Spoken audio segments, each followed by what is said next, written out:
Okay, everybody, my name is WizThrift, also known as Colton as my actual name. I sit down with people who do role-playing games, tabletop RPGs, whatever they do, mainly D&D, and I interview them and ask them about them, their content, and just love nerding out about this game we love. So, Cameron, could you do like a quick introduction of yourself, kind of what you do, who you are? Yeah, sure thing. My name is Cameron Gregg. I am an actor, a voice talent, and I think just collaborative artist more than anything else. I like learning new things and being an adaptable person who can do all sorts of stuff. So, yeah, that's me. I play a character on Venture Forth named Shreya, and he is a Arakakra, which is a half like bird creature, half human.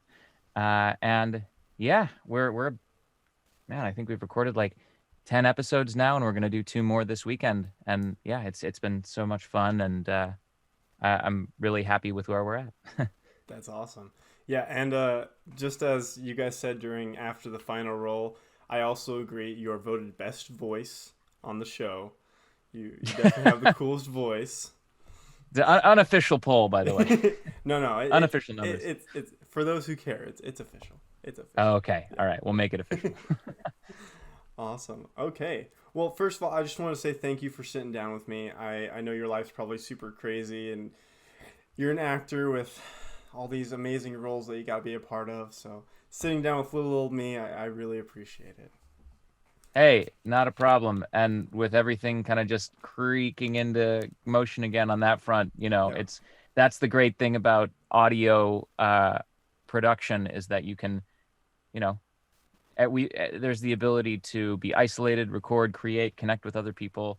Like that was actually one of the saving graces of this whole pandemic was that through it, uh, Shane, Rebecca, and Ethan, and Bridget and myself, we were able to connect, and we were able to not even in the official Venture Forth campaign, but we were just able to play D&D Hmm. and keep that cohesion alive Yeah. to the point where, you know, now that now that we've launched, we actually, for the moment, are still recording remotely, but we have a tight enough chemistry, I think, that it's allowed us to retain that intimacy and retain that immersion.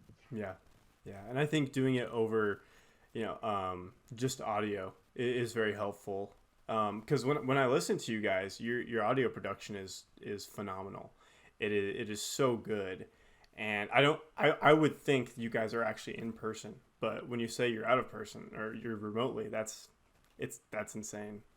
Well, you gotta chalk a lot of that up to Shane. Shane is our engineer extraordinaire. So Hmm. if there are any components where you're like, I thought you guys were together or whatever, like all the kudos must go to Shane, our fearless Kellic on the show Yeah. because he does all the mixing. He pairs everything up. He cuts out all the gaps and like sweetens everything, balances everything. Yeah.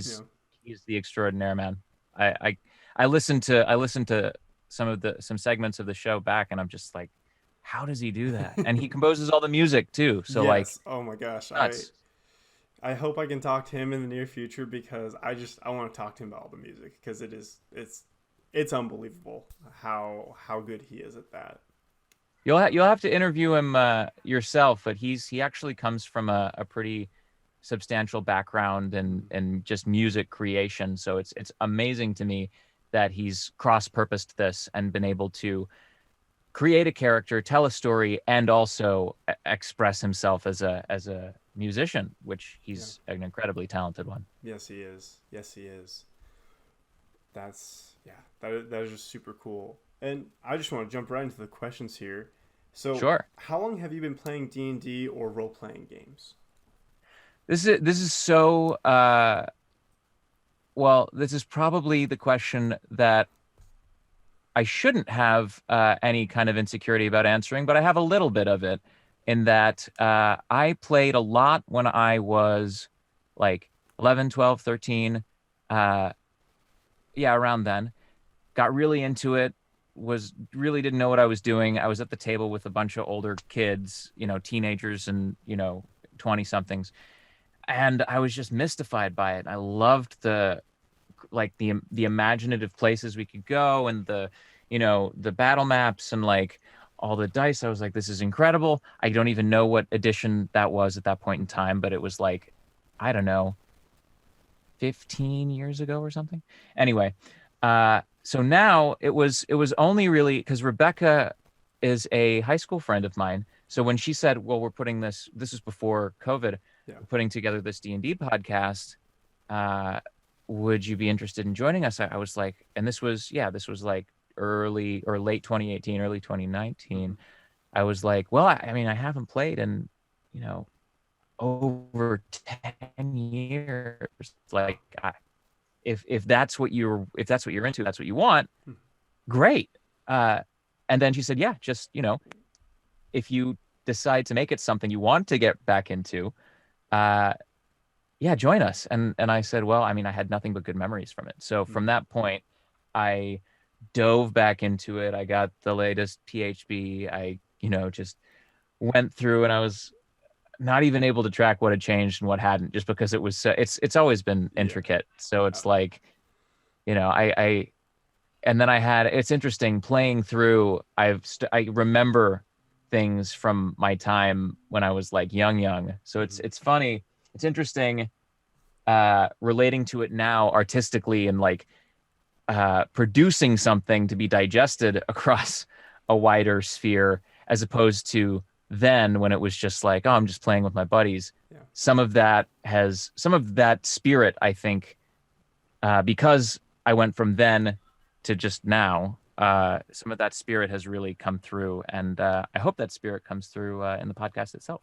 It definitely does. I have definitely been mystified by Shreya.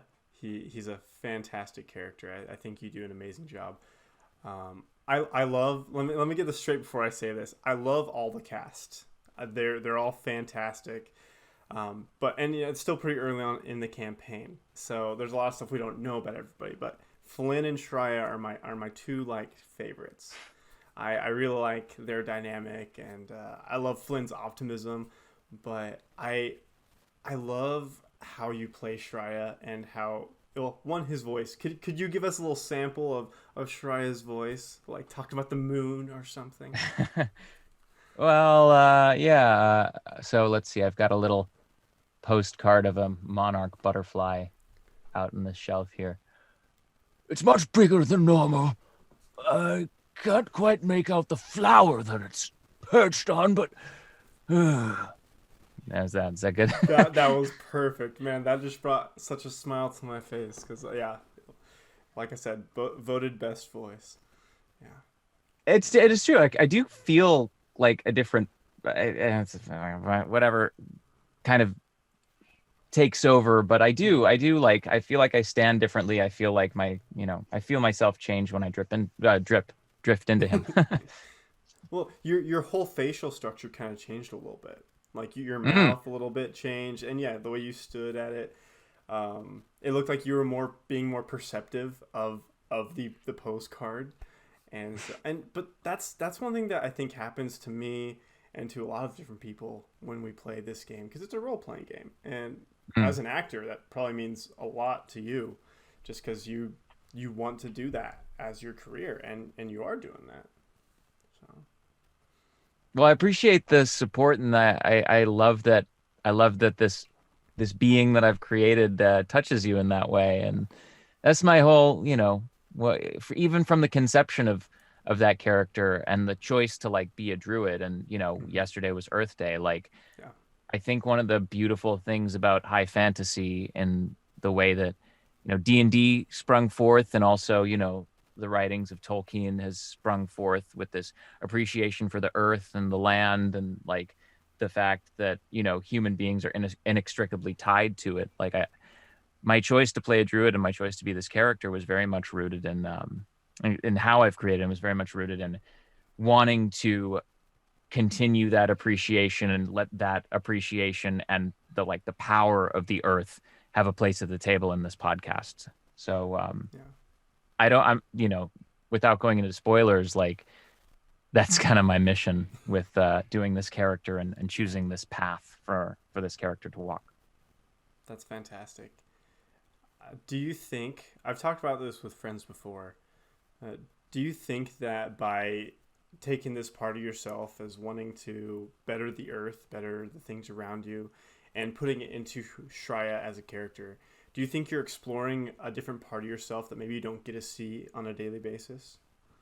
Oh, most definitely. Yeah. I mean, it also, with this parallel between me doing D&D when I was younger and then coming back to it. Um, I didn't play a druid when I was younger. Mm-hmm. I think I played a fighter and then I played a wizard in a different campaign. Right? Nice. Yeah, yeah. But it does remind me of home doing because I grew up in the Appalachian Mountains in Western North Carolina, and it's just lush there. It's green. It's like a freaking rainforest. And I did some of that work as a child. Like I did, I participated in some rewilding of some forest areas. I did a independent film about the cradle of the forestry in the Western North Carolina mountains. And, I participated in Outward Bound. And, it was just a huge part of my childhood and upbringing. And it's freaking fantastic to feel connected to that part of myself and my past through playing this character. There's a lot of like what I draw on is both imaginative in what Ethan is dishing out, well, as he's describing what's going on, but a lot of it too is just, if I'm describing the moon, if I'm describing like my whole thought for the I think I can say that. Yeah, I think by now the whole my thought behind the glowing trees was just memories I had of fireflies gathering in clusters in front of the trees and in my where I grew up and I thought it's interesting as a druid, like in D&D we're dealing with high fantasy, right? Mm-hmm. But how can I incorporate elements of the natural world, and in this case specifically through druidcraft, which is just like an incredibly wide ranging, you could do almost anything with it. Mm-hmm. How can I incorporate the things that sort of awed me and wowed me as a kid, bring some magic into that, and then as a druid, oh, maybe I can start to manipulate some of these things to, to their effect or to what we're going for or going toward or how we can tell the story in a different way. Yeah, yeah, that's fantastic. Yeah, up to this point, it's episode 6, and so definitely the glowing trees and a lot of that stuff that you guys have encountered in where in the commune has shown up, and I really like one thing I've noticed is, the group is still new. They're still kind of getting to know each other, or refusing to get to know each other. Through Flynn, but they're kind of separated in their ideas, maybe their morals, the things they do. But it seems that Shreya is really good at keeping things grounded, which is funny because he flies, and bringing people together in that way. And what do you think about that? Is that something that's come up in your mind as you've been playing? Yeah, as I was trying to pick backstory and my own conception of how Shreya like gets along in the world and what he's even been exposed to, there was this persistent question of how does he, interact with new people, other creatures, organized civilizations throughout this world that Ethan's built. And there are elements of his past that drive him to, despite looking like he looks and like behaving like he behaves and like being as strange as he is in, civilized culture, he does have this desire to reach out and understand and be heard and connect. I eventually there'll be more info on why that is, but there's a lot of he's taken with finding, and I think what he's found thus far is that he's enmeshing himself and becoming a little bit more rooted in this budding family of adventurers that he's found himself in. And that's something that is a great joy to stumble into as Shreya and to face ever more daunting social experiences as him as well. I think we can understand the daunting social experiences. It's scary to meet new people and to be around new people for a while. So I definitely connect with him on that front. Mm. Yeah. Okay, another question about Shy. He seems very curious and he likes to touch things and mess with things like the disappearing crystal or gem. Mm-hmm. Why is that? Is that part of his backstory? Is that just like a quirk that he just has that he does, or It's what's your something I thoughts? it's something I lifted from the Aarakocra lore, Hmm. in the D&D manual, that like these, half bird, half human creatures like really like shiny objects. But I wanted to take it a step further. I wanted to like make it, not just an attraction, but an obsession. Mm, And that, off like to the detriment maybe of even like close bonds. Like I wanted to make it like uh, specifically because in this place that we found ourselves in, there was this kind of haunting, like, energy that mm, was pulling us all in, and this otherworldly chaos. Like, I wanted, even though Shreya is like more familiar with the air and freedom and, seemingly the opposite of chaos, but I was like, oh, but this is being presented through a gem. yeah, This is being presented through this like uh, thing of beauty. So, naturally, I both took the lore and then how I wanted to like kick it up like 10 notches to then have him be that more obsessed with it. yeah. I like that he is this earth and sky and this serious character with this deep voice and everything. But he's kind of like a little kid in that way. Where he's like, ooh, shiny stuff. I want to touch it. I want to play with it. I love that. I love it when characters aren't just one dimensional. They have multiple parts themselves that do come out. So Yeah, it's like it's like any good uh nuanced or three-dimensionalized character. Like, even what's that moment? Like, even Gandalf does fireworks. yeah, Like, he's not just the wise wizard walking around like spouting, wisdom. He also like he has fun. yeah, yeah. That's super cool. That's super cool. Well, my next question is something you guys kind of mentioned how on Clubhouse you started with this club that just talked about what D&D means to you. My question Hmm. is, what does D&D mean to you, Cameron? So yeah, we started. I mean, that's the real common ground we can find, right? Mm-hmm. And that's why that all of our earliest conversations in Clubhouse were all centered around that.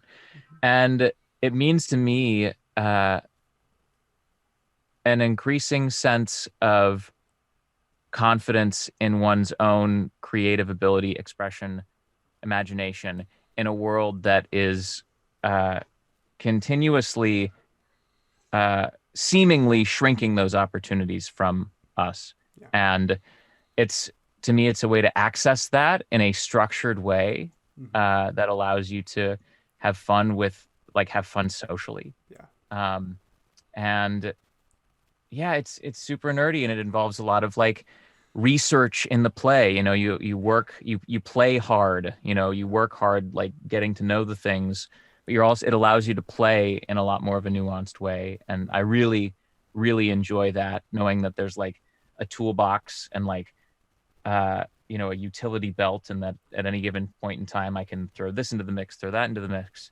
Yeah. The dice or the uncertainty, like it I like the way that even in game form it mimics the chaos, absurdity, and like ups and downs Yeah. of real life. So yeah, I would say that's what it means to me. And it also is just an opportunity to give people a voice, Mm-hmm. and that, anyone can participate in this Yeah. story. Anyone can create a character, get like start adventuring in a world and connect with other people on it. I love that aspect of it as well. And that it's on you. Like, nothing again. I mean, I played my fair share of MMORPGs Mm-hmm. and video games as well. You're in those circumstances, yeah, you have a certain amount of uh, expression, what you choose, and how you choose to play in that sandbox. But the cool thing to me about D&D is that, yes, the people who came up with the rules and characters and like types of spells, they created that sandbox to play in, but you have to take that much more ownership of it to translate it through you. And that in and of itself is collaborative, and that in and of itself makes it worthwhile and just fantastic to do. Mm-hmm.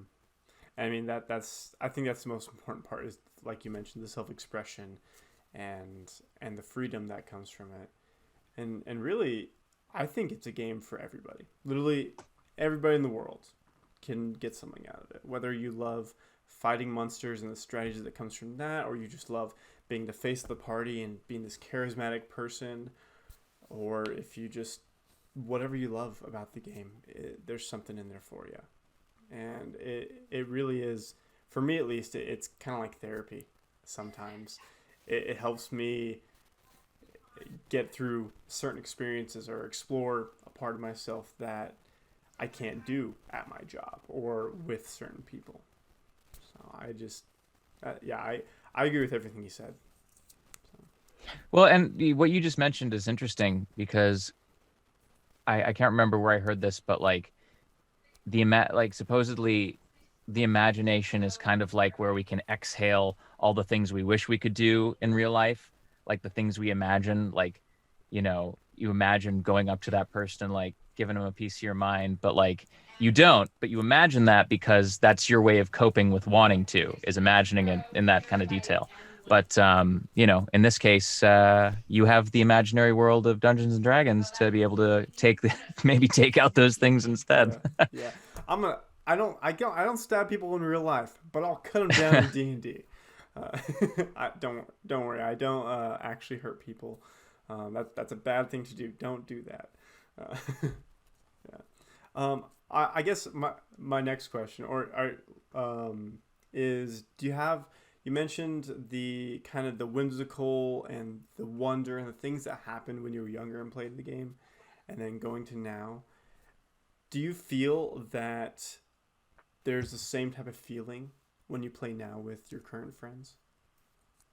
Absolutely. And I think even more so because I have the ability to express in that way more than I was able to before. As a kid, I was like, I don't even really know what I'm doing. And I felt like I was much less confident. I was like the youngest person at the table. And I was mystified and I was receiving. But in this case, there's a conversation, there's an exchange. In addition to receiving the elements of the story, I get to throw my spin into the mix. And there's like a conversation that happens. So I get even more wonder from like how it all cohesively comes together. Mm-hmm. So yeah, I feel like, yes, there's that amount of wonder and even more. That's fantastic. Do you have a favorite memory or just like experience from when you were a kid that you were playing D&D? There's something that just sticks out in your mind? Yeah, it's interesting. This is actually very vivid in my mind because our DM was not just into Dungeons and Dragons. He was also into other forms like Spycraft and Call of Cthulhu and all of these other like types of tabletop. And I came, and it's a Dungeons and Dragons group. And I showed up there one day and he was like, all right, we're starting a new campaign, but throw away all of your Dungeons and Dragons like books and info, and we're going to do something completely different. Here's I'm merging two games. I'm merging Spycraft and Call of Cthulhu. Okay. And I'll never forget, like it was I was so mystified because I was like, how do you do that? And it's like, my first perception of what like a homebrewed kind of thing is. Yeah. And it's like, all of a sudden I have like, I'm a character who's a spy investigating a outbreak of a mysterious like plague linked to drugs that's causing people in a town to turn into zombies. And, but I have all of these like high-tech equipment and like a jetpack and like, these different like automatic weapons and silencers. And like, I was like simultaneously living out my fantasies of being like James Bond or something. Yeah. And then also thrust into like a zombie film. And as a kid, that was just so stimulating and Yeah. just so uh incredible, and our DM was like so expressive and so vivid in how he would paint these pictures, and right down to the way that the snow was falling on the side of the mountain, and how there was like an avalanche, and how trees had fallen, and that like we were, even just to get to the town, like we Yeah. were really uh viscerally put into that environment. So it was, yeah, that's one memory from being a kid that I just had a blast doing that campaign. That's amazing. And yeah, you can really live out that fantasy of, I think every kid, at least every guy I've known, at some point wants to be like James Bond, or and everybody wants to go kill zombies. That's like everybody's dream from the past 10 years, is like what they're going to do during a zombie apocalypse. So that's amazing. Right. Yeah. And I actually, like, I got started on Call of Cthulhu, and I really love eldritch horror and just the just ever expanding universe of like just things that we just don't understand. Mm. And I think everybody should try those types of games. And D&D is my favorite. I think it's one of the best, but there is lots out there for people to. There's lots out there that can offer people amazing experiences. Yeah. Yeah, yeah. I think D&D gets the cred just because it goes so far back, and that Mm-hmm. like it it's pretty universal in terms Yeah. of, these high fantasy stock characters, and you know, it's closer to people. Like people can reach out and like remember it, or they've seen a film, or they know a universe where these types of like high fantasy creatures have existed, and they're like, oh yeah, yeah, I could do that. Yeah. But like you're saying, like there are also so many other types of games, types of creatures, types of like worlds you can enter. Mm-hmm. And even there, yeah, even now there are some that I don't even know exist Mm-hmm. that I could be having so much fun playing right now. I Yeah. think actually I looked at an article about it. There's something like 100 different types of published, like based in the D&D system, Mm-hmm. like of media and lore out there that you can play through. Yeah. I was completely dumbfounded. I was like, there are hundreds of different variants of this game? What? Yeah. But Yeah. it's true. And so like a lot of them do have similarities, but a lot of them are unique and different in a way that you will get a similar role play and like collaborative storytelling experience, but a much different like combat experience, much different like interacting with characters, and a lot of them it's you're much more human, so you're not fighting gods and flying and doing everything crazy, but it's in the moment, it's super stressful, and you're just trying to figure out how to survive to the next moment. Yeah. And I Yeah. don't like watching horror movies, but I love being in like a horror setting where I'm just like I'm scared and I'm there. So I Yeah. that's why I love it. Yeah. Yeah, you get that sense that like it's closer. In a horror film, you get those moments where people will come around a corner and you know what's going to happen. So you're like, "No, don't go around the corner." Yeah. If you're the person going around the corner, there's nothing you really can do because Yeah. it's going to happen. Like Yeah. you are in the first person cockpit right there. Mm-hmm. So Mm-hmm. it's it's Yeah. it's immediate, and you get to somewhat control your destiny. So I can see why that's what you gravitate to. Yeah. Yeah. I love role playing. I love That's why I love being a dungeon master, is because dungeon masters, they are every other character in the game, and I can create and do so many things. Like I love creating monsters, and I'm curious, do you have a favorite monster that you have either gone up against or that you fantasize about fighting?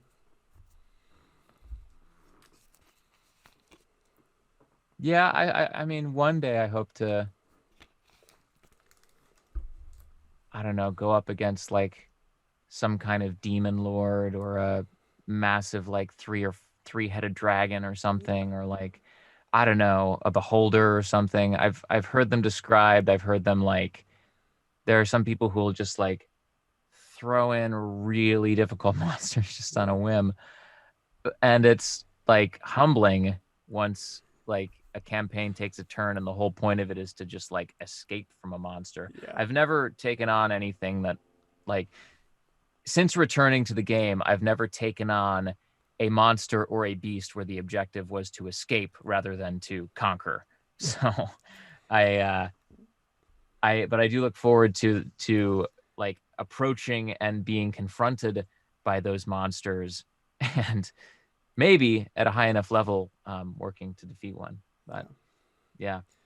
You're right about it being humbling. It is kind of defeating when you like see this monster and you try and fight it and it kills somebody in one hit and you're like, yeah, we gotta go. We got to get out of here. Yeah. Just hopefully that the one killed is like an NPC or something, and hopefully not one of your friends. Yeah, yeah. What about? Do you have a favorite class that you've played or that you would like to play? You know, I really like mages and spellcasters. I did that when I was younger. I explored more of that. I really like the druid. I think that'll probably be my answer. But I've also played as a monk. That was super fun, and I think it could be really fun to either play as a rogue or as like a barbarian or a class that is a lot more like, I don't know, brute strength. Mm-hmm. I've never really investigated that, but it sounds like it would be fun to do. The past couple of years, I've played a lot of spellcasters, and recently I've been playing more martial characters, fighters, and monks and barbarians. And let me tell you, it is an amazing feeling when you're in the front lines and everybody else is like trying to hit you and they can't hit you, and then you're just killing everything. It feels really good. So you should definitely try that. I definitely. I'll have to take that advice and run with it. It does sound like a lot of fun, especially getting that higher armor class. Like, oh man, I hear the other fighters in the party right now, and it's just like, that doesn't hit. No, that doesn't hit. No, that doesn't hit. Oh, the one thing actually hit you. Yeah. All those others did not. Yeah. So it's a great feeling to and just to explore everything, because I think every class has a lot of things to bring to the game. Every single one, and there's so many ways you can play every other class. So it's fantastic. Yeah. So I got one more question before we end off here. Okay. My last question is, I like to ask everybody I interview, because I think everybody has a different take on it. But what is your favorite color? What am I gonna say? I'm gonna say my favorite color